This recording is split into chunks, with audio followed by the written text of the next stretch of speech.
Graça e paz, meus amados irmãos e irmãs.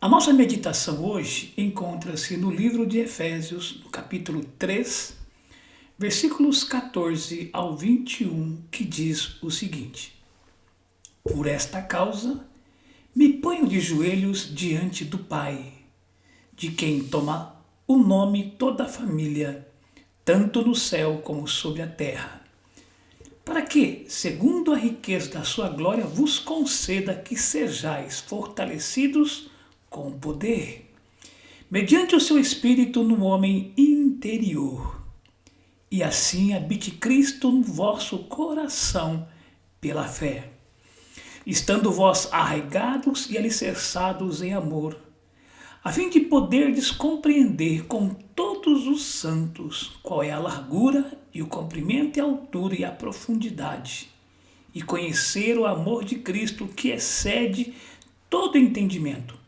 para que sejais tomados de toda a plenitude de Deus. Ora, aquele que é poderoso para fazer infinitamente mais do que tudo quanto pedimos ou pensamos, conforme o seu poder que opera em nós. A ele seja a glória, na Igreja e em Cristo Jesus, por todas as gerações, para todo o sempre. Amém. Oremos. Bondoso Pai que estás nos céus, é a tua palavra. Torna viva em nossos corações, enquanto que durante a ministração tu possas promover em nosso meio o teu querer. Pai poderoso, que nesta ministração o nome teu seja glorificado, trazendo salvação, trazendo regeneração, novo nascimento. Manifesta, pois, tua glória em nome do Senhor Jesus. Amém. Meus queridos irmãos, eu posso destacar para todos vocês que a igreja primitiva, durante esse processo, nós temos 3 igrejas de destaque.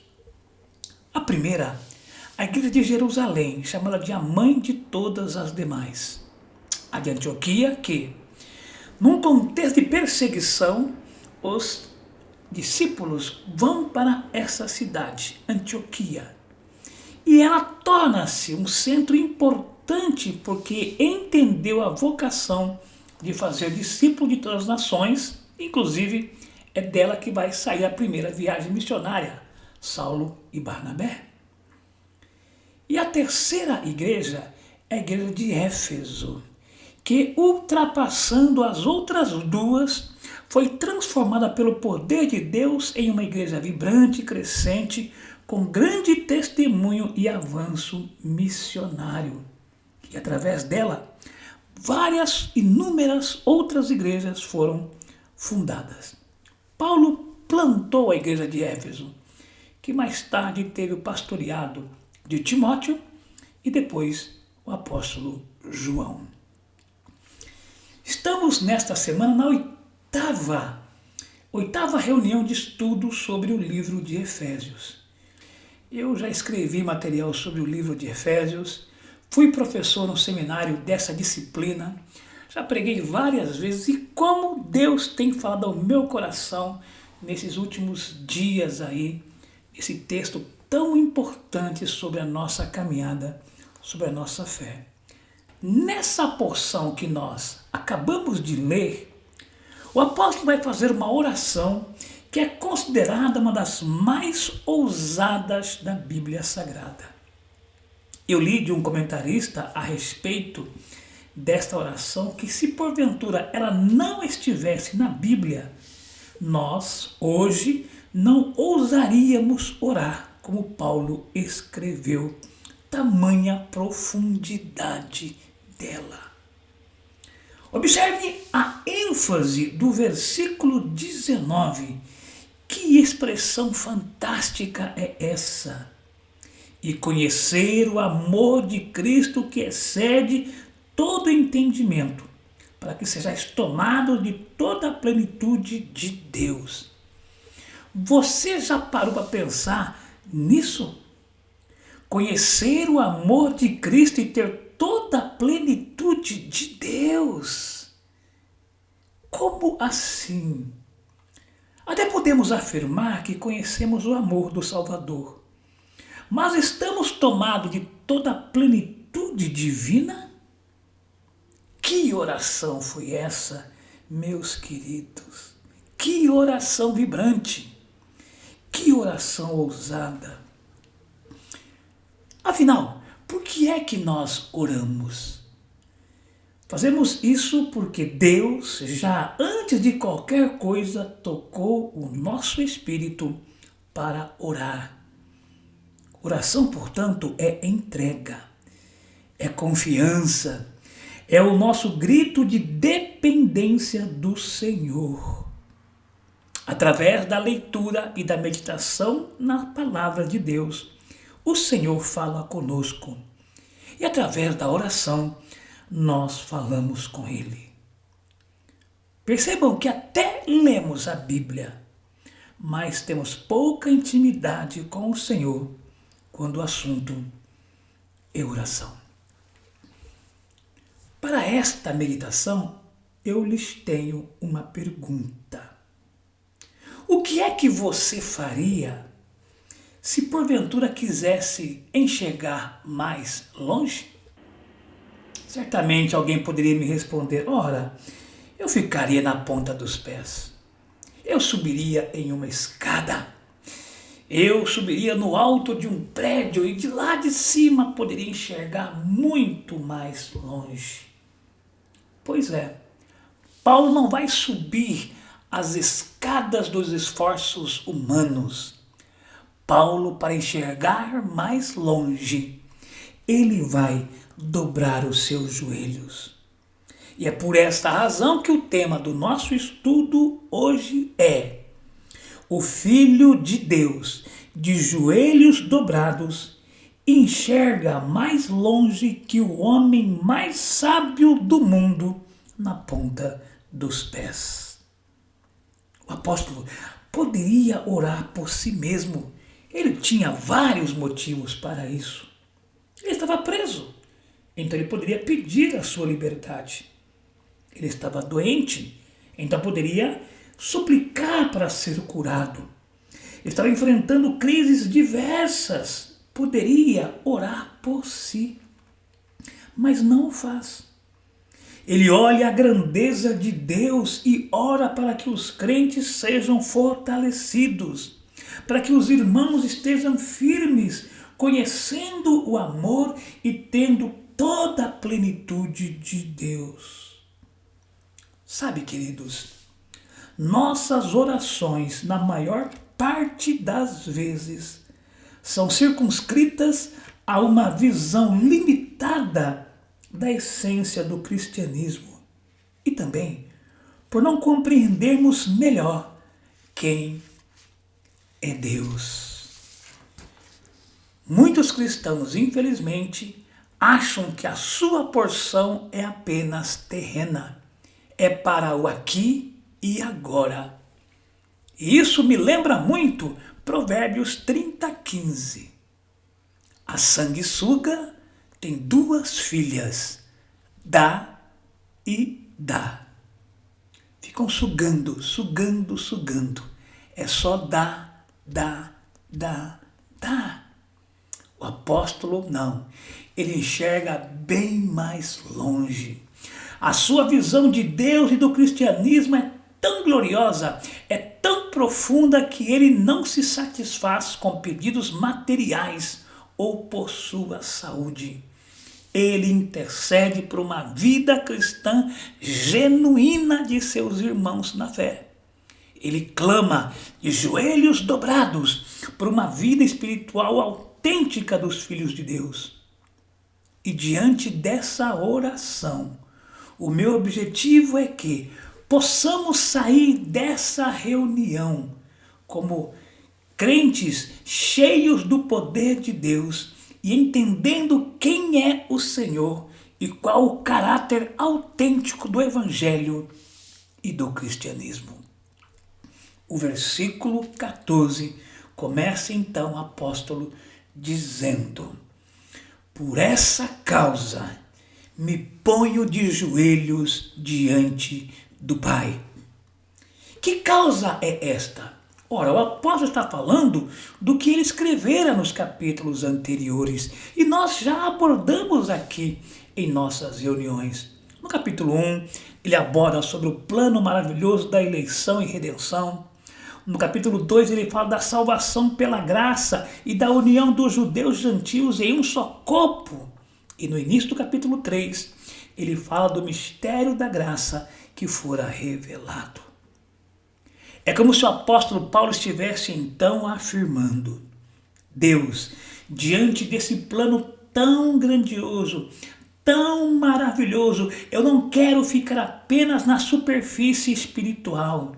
Não quero que meus irmãos apenas molhem os pés nas águas de algum riacho, mas eu quero que eles se aprofundem e mergulhem no vasto oceano que está diante deles, que é a tua presença, e que conheçam todo o seu poder. Eu quero pedir ao Senhor que eles venham a desfrutar plenamente das verdades espirituais do Evangelho. Meus amados, Paulo se ajoelha como um filho dependente do seu Pai. O Pai de toda a família no céu e na terra. É a oração da convicção de que o Pai ouve seus filhos. E eu divido essa oração para nosso aprendizado em 4 partes. Primeira parte, Paulo ora para que os crentes tenham o poder do Espírito Santo. É o versículo 16. Para que, segundo a riqueza de sua glória, vos conceda que sejais fortalecidos com todo o poder, mediante o Espírito no homem interior. Queridos, uma coisa é saber o que está escrito na Bíblia. Outra coisa é ser fortalecido com essa verdade. Todo aquele que está fortalecido no Senhor consegue enfrentar a dureza da vida, as crises econômicas, as doenças, etc. E o faz isso com toda a segurança e fé, pois está fortalecido no poder do Santo Espírito. Todo cristão, é verdade, tem o Espírito Santo presente em sua vida. Mas nem todo cristão tem o Espírito Santo como presidente da sua vida. Nem todo crente está cheio desse Espírito. Quando o poder do Espírito Santo não controla a nossa vida, o desânimo toma conta, a mediocridade impera, a pobreza espiritual se alastra, o mau testemunho impera e as quedas acontecem. Sem o poder do Espírito, a vida é infrutífera e sem sabor. É por isso que Paulo ora pelo fortalecimento do homem interior dos crentes, pois ele sabia que a igreja nasceu diante dessa promessa. É o Espírito Santo que nos faz testemunhas de Jesus. Nosso irmão Marcos até pregou, tempos atrás, sobre o nascimento da igreja e citou inclusive Atos capítulo 1, versículo 8. Mas recebereis poder ao descer sobre vós o Espírito Santo, e ser-me-eis testemunhas, tanto em Jerusalém, Judéia, Samaria e até aos confins da terra. O Espírito Santo veio com poder para fazer de você uma pessoa testemunha do Senhor Jesus. Queridos, devemos orar assim pelos nossos irmãos, pois talvez alguns estejam enfrentando profundas crises de várias ordens. Crise financeira, emocional, perseguição no trabalho, bullying na escola. Que que os nossos irmãos não desanimem diante das lutas. É tempo, queridos, pelo sopro de Deus, de um verdadeiro avivamento pela palavra. Precisamos de um bálsamo de alegria, de um vigor em Cristo, para sermos um exército fortalecido no Senhor e na força do seu poder. Oremos para que sejamos tomados, fortalecidos, mediante esse Espírito no nosso homem interior. Segundo, Paulo ora para que Cristo habite plenamente nos irmãos. É o versículo 17. E assim, habite Cristo no nosso coração pela fé, estando vós arraigados e alicerçados em amor. Isso soa estranho. Por quê, pastor Edilson? Porque todo cristão é assim chamado por ter Cristo nele. Todo aquele que confessa Jesus como Senhor e crê em seu coração já está salvo e Cristo habita nele. Então, como assim Paulo ora para que Cristo habite no vosso coração? Ele já não está em mim? Ele já não está em você? Isso é o estranho. Queridos, a habitação aqui é diferente da casa onde você mora, ou de um hotel ou pousada onde você possa passar uma temporada. Aqui o sentido é muito mais amplo.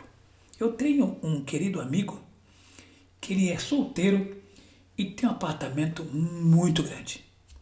E um dia, conversando com ele, ele me disse: Edilson, meu apartamento é tão grande, tão grande, tão grande, e como eu moro sozinho, eu não desfruto dele.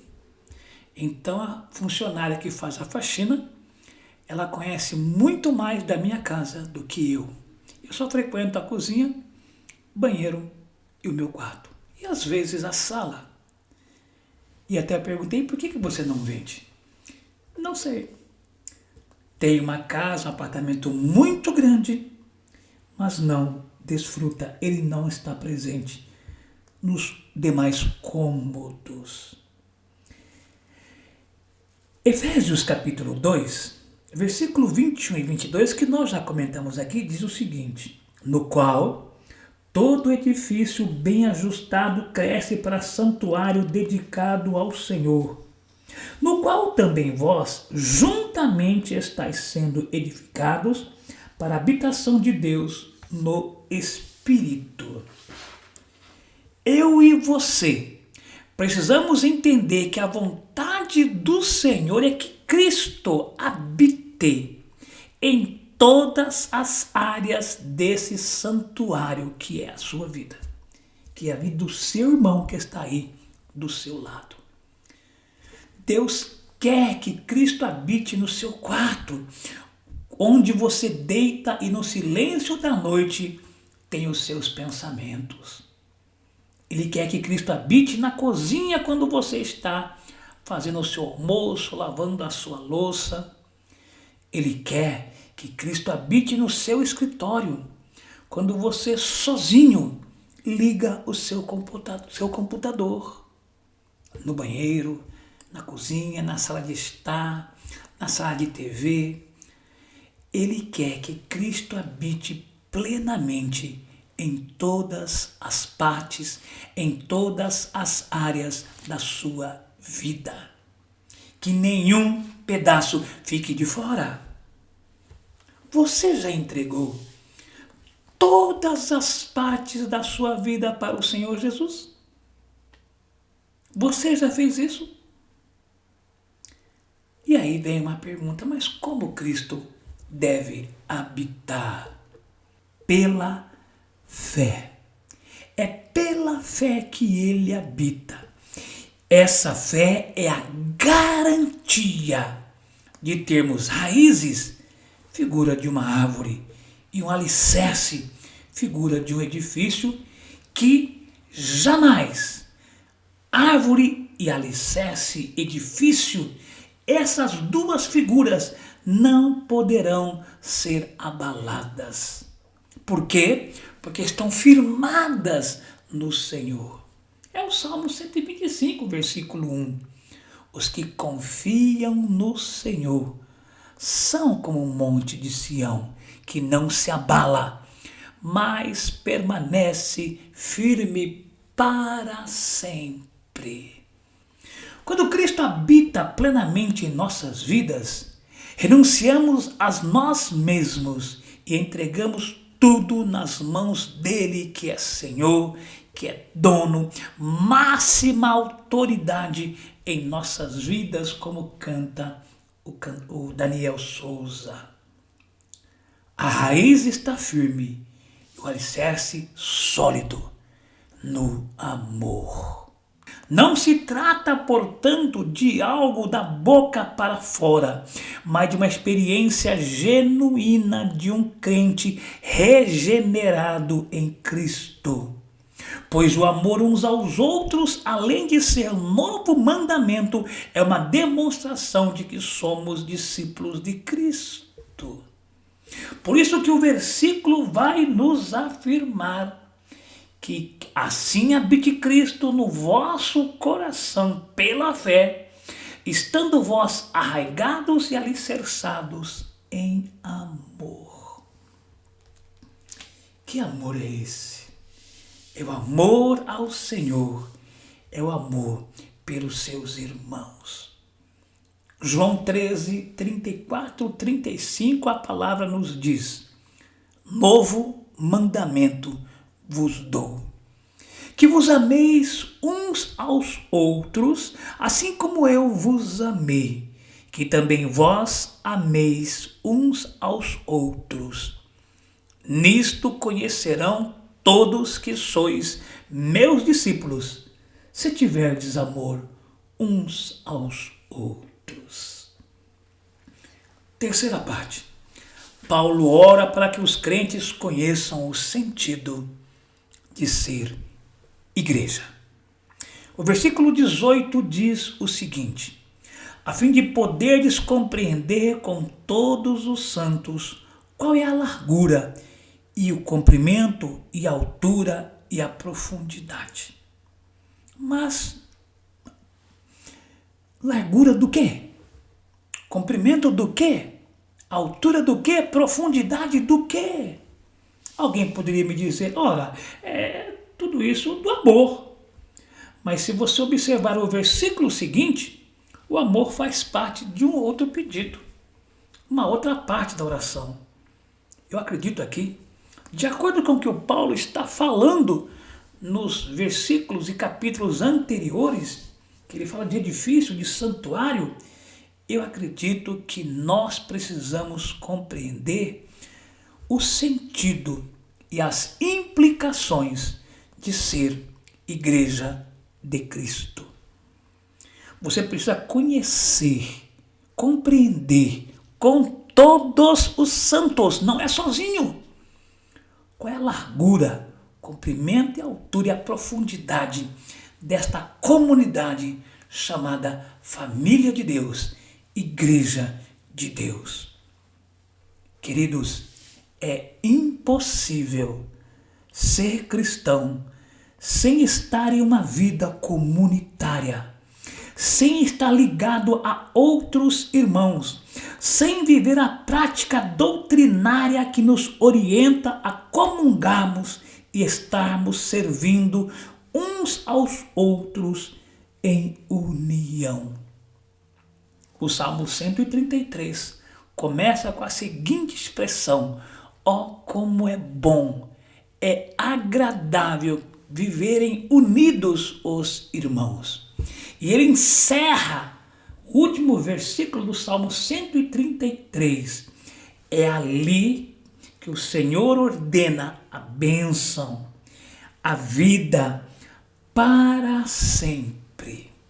É na união dos crentes, diz o salmista, que o Senhor cumpre o seu propósito de nos abençoar e conceder vida para sempre. Que Deus então nos faça compreender que o Santo Evangelho entregue a nós como igreja foi revelado para vivermos uma comunhão e jamais no isolamento pessoal. Ser cristão é fazer parte do corpo de Cristo. Se Paulo afirma que, a fim de poderes compreender, isso significa que nossa capacidade sobre esse assunto é limitada. E por isso que ele ora a Deus, para que possamos compreender. Quando você já vai lembrar disto, eu afirmo em todas as nossas celebrações. Diga para o seu irmão, é bom ser igreja com você. Essa palavra tem um sentido muito intenso. Por que é bom ser igreja com você? Porque sozinho eu não sou igreja. Eu preciso de você, meu irmão, ao meu lado. Igreja é uma comunidade de santos em formação, onde não deve haver necessitado algum. Inspirado no livro de Atos, capítulo 4, versículo 32, Guilherme Kerr, que vai estar inclusive na PIB Londrina aí no próximo final de semana, tem uma canção maravilhosa chamada Unidade e Diversidade. Olha que letra fantástica. Da multidão dos que creram, era só um o coração e a alma, uma somente, uma semente, somente uma esperança brotando dentro da gente. Nosso era o pão cada dia, nosso era o vinho, santa folia, o que se parte e reparte a própria vida. Galho ligado à parreira, vida em comum, verdadeira. Sempre grande poder, curas, milagres de Deus. Sempre proclamação, Cristo o Senhor ressurgiu. Da multidão dos que creram, era só um o coração e a alma. Muita alegria, singela a vida, na simpatia de todos, nasce a igreja de novo, povo de Deus, sal e luz para todos os povos. Meus irmãos, que possamos conhecer, compreender o sentido de ser igreja. E quarta e última parte, Paulo ora para que os crentes conheçam o amor em toda a plenitude de Deus. É o versículo 19. E conhecer o amor de Cristo que excede todo entendimento, para que sejais tomados de toda a plenitude de Deus. Ou seja, que vocês entendam o que pela mente humana jamais conseguirão entender. A natureza má e perversa dos homens não consegue conhecer o falar de amor sem pensar em relações sexuais ou interesses pessoais. Neste mundo depravado, é absurdo falar de um amor puro e verdadeiro que é o amor ágape. É por isso que Paulo pede para que possamos conhecer e entender o que o mundo não consegue entender.